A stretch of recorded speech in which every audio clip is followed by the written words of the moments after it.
with foreign names, places, and traditions, direct narration. My name is Maria. I am 34 years old. I live in a small city called San Miguel in a foreign country far from the big cities. The neighborhood where I live is known as El Puerto District. Most of the residents in this neighborhood are poor families who work in simple jobs. I live with my family in an old house built of bricks. The house consists of 2 rooms, a small kitchen, and 1 bathroom. During the winter season, the temperature becomes very low, and we used an old gas heater. During the summer, the electricity would sometimes go out for many hours. I am the eldest daughter in my family. My father's name is Carlos. He used to work in construction. He left the house at 6 in the morning and returned in the evening tired. My mother's name is Elena. She worked cleaning houses for other families in the city. She woke up at 5 in the morning to prepare breakfast for us before going to her job. I have a younger sister named Sophia. She was very close to me. We wore the school uniform every morning, which was a white shirt and a blue skirt, according to the school traditions in our city. Every Monday, the school required us to stand in the schoolyard, raise the national flag, and repeat the national anthem. In our home, we followed some family traditions. On Sundays, my mother prepared lunch for the family. Most of the time, she cooked a traditional dish made of rice and chicken. After lunch, we sat together in the living room and watched the old television. We did not have internet at that time, and we did not own smartphones like other people. Since I was a child, I knew that my family was poor. We did not have enough money to buy new clothes every season. We bought clothes once a year, usually before the start of the school year. I used the same school bag for several years. When I reached the age of 12, I started helping my mother with household chores. I woke up early, prepared breakfast for my siblings, and then went to school. After returning home, I cleaned the house and washed the dishes. I did not have much time to rest or play. One day, something happened that I did not expect. That morning, my father returned home earlier than usual. His face looked tired, and he did not speak to anyone. I sat next to him and asked him about the reason. At that moment, he told us serious news that completely changed our lives. From that moment, a new stage of my life began, a stage full of responsibilities and difficult decisions. That day, my father told us that he had lost his job. The company where he worked had closed the project, and many workers were dismissed, including him. He did not receive a large compensation, only a small amount of money that was enough for a few days. At first, I thought the situation would be temporary. I expected him to find another job within 1 or 2 weeks. But the days passed quickly, and he did not find any work. He left the house every morning looking for opportunities and returned in the evening silent and exhausted.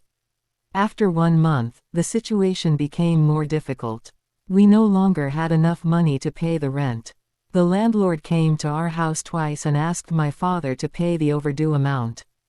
The third time, he spoke clearly and said that if we did not pay within 1 week, he would force us to leave the house. During the same period, my mother became sick. She started to feel severe fatigue and constant dizziness. She could not continue working. My father took her to the public hospital, and after medical examinations, the doctor told us that she had a heart condition and needed regular treatment and daily medication. The cost of the medicine was high for us. We did not have enough money to buy it regularly. On some days, my mother took only half the prescribed dose so the medicine could last longer. 2 months after my father lost his job, another shocking event happened. We received an official notice from the landlord. It was a final eviction warning. We were given only 3 days to leave the house. That night, we all sat together in the living room. No one spoke. My mother was crying quietly.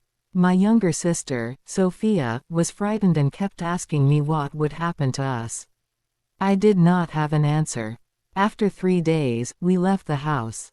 We packed our clothes and belongings into large bags and moved to live with my aunt in her small apartment. There were many of us in a very limited space. We slept on the floor, and sometimes we took turns using the bed. I believed that things could not become worse than that, but I was wrong. After a short period, my father started to change. He became nervous and raised his voice over small matters.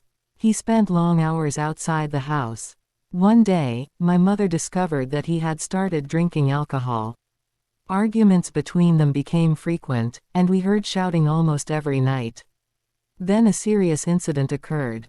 One cold evening, my mother received a phone call from the police. They informed her that my father had been detained after a fight in the street with another man. He was taken to the police station, and they requested that a family member come immediately. My mother went the next morning. When she returned, her face looked pale. She told us that my father would remain in custody for several days and that he might face a fine or legal punishment. At that moment, I realized that the situation had become dangerous. We had no home. My mother was sick. My father was detained. And there was no steady income for our family. That day, I made a difficult decision. I decided to leave school and search for a job, even though I was still very young. I understood that this decision would change my life completely, but I did not see any other choice. In her own words, consistent, direct narration, without repetition. After my father was detained, there was no one left to support the family. I was the eldest child, and I was 15 years old at that time. I decided to look for a job as quickly as possible. I had no experience, and I had not completed my education, but I had no other option. At first, I went with my mother to the public market in the city of San Miguel. We asked in many shops about work opportunities. Most shop owners refused to hire me because of my young age. After several days of searching, the owner of a small restaurant agreed to employ me to clean tables and wash dishes. The work was very hard. I started working at 7 in the morning and finished at 10 at night. I had very little time to rest. My salary was small, but it was the only source of income for our family. I gave all the money to my mother so she could buy food and medicine. At that restaurant, I began to meet new people. Among them was a young man who worked in delivery services. His name was Nader. He was 5 years older than me. He behaved calmly with me and sometimes helped me when he saw that I was tired. He asked me about my family and my situation, and I shared some details with him. After several months, our conversations became more frequent. He often waited for me after work and walked with me until I reached my aunt's apartment. At first, I did not tell my family about him. I was afraid of my father's reaction, especially after he returned home from detention and became more aggressive and unpredictable. With time, Nader began offering help. He sometimes bought food for me or paid for my mother's medicine when we did not have enough money. I felt that he was the only person standing beside me during that difficult period. After 1 year of working at the restaurant, Nader asked me to marry him. He said that he wanted to build a family and that he was ready to take responsibility. I told him that I was still young and that my family needed me, but he insisted on his request. When I told my mother about the proposal, she agreed quickly because of our difficult financial situation. She believed that marriage would reduce the financial burden on our family. My father did not object strongly. He was dealing with many personal problems and did not pay much attention to the details. The marriage took place quickly. We held a simple ceremony in my aunt's home. Only a small number of relatives and neighbors attended. I did not wear an expensive dress, and there was no large celebration. A few days later, I moved to live with my husband Nader in a small apartment in the same neighborhood. At the beginning, I believed that my life would improve. I thought that marriage would bring stability and relief from hardship and stress. However, after a short period, I began to notice changes in my husband's behavior. He started coming home late. He became angry over simple matters. On some days, he disappeared for long hours without telling me where he had gone. Then an unexpected event happened. One night, there was a knock on the door. When I opened it, I found police officers standing outside. They asked about my husband Nader and informed me that he was involved in a serious problem. At that moment, I realized that my marriage was not the beginning of peace, but the beginning of new and more dangerous troubles. In her own words, consistent, detailed, direct narration, without repetition. After my marriage to Nader, my younger sister Sophia began visiting my home very often. At the beginning, I felt comforted by her presence. I believed that she came to support me, especially because my life with my husband was becoming stressful. She sometimes helped me clean the house and stayed with me when I felt tired or worried. She told me many times that she cared about me and wanted to make sure that I was safe. I trusted her completely. She was my sister, and I believed that she would never harm me or betray me.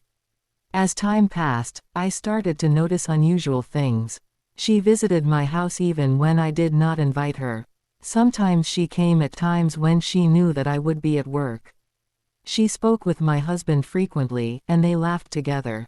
I told myself that this behavior was normal because she was my sister and he was my husband. Despite that, doubts began to grow in my mind. I felt uncomfortable, but I tried to ignore my feelings. I kept telling myself that I trusted my sister and that she would never betray me. I blamed myself for having negative thoughts, and I tried to focus on my daily responsibilities. One day, I decided to find out the truth. That morning, I told Nader that I would spend the night at work because the restaurant manager needed extra help. He agreed without asking many questions. I left the house as usual and went to work. However, inside my mind, I had already made a plan. I intended to return home late at night without informing anyone. I wanted to see what was really happening inside my house. Around midnight, I left work quietly. The streets were silent, and most of the lights in the neighborhood were turned off. When I reached the entrance of my building, I noticed that the lights in my apartment were still on, even though it was very late. That made me feel nervous. I took my key from my bag and opened the door slowly. I entered the apartment carefully and tried not to make any noise. The living room was quiet, but I heard movement coming from the bedroom. I walked step by step toward the bedroom. My heart was beating fast. When I reached the door, I pushed it open. At that moment, I saw a scene that shocked me completely. I found my sister Sophia inside my bedroom. She was wearing my personal clothes. She was lying in my bed with my husband Nader. I froze in place. I could not speak at first. I stood there looking at them in disbelief. They were also shocked when they saw me standing in front of them. Then I started shouting loudly. I asked my sister how she could do such a thing. I asked her how she could betray me after all the trust I had given her. She lowered her head and did not answer. My husband tried to explain the situation. He said that it was a mistake and that he did not intend to hurt me. He tried to calm me down, but I refused to listen. I felt deep anger and strong disappointment. I ordered both of them to leave the house immediately. My sister began crying and asked me to forgive her, but I refused. I felt that my trust had been destroyed in one moment. That night, I sat alone in the apartment for many hours. I cried continuously and thought about everything that had happened. I realized that my life had changed again in a very painful way. In that moment, I understood that the two people I trusted the most had betrayed me together. In her own words, direct and consistent narration, without repetition. After that night, I could not stay with my husband Nader for another day. The next morning, I went to court and filed for divorce. I did not try to fix the relationship, and I refused any reconciliation attempts.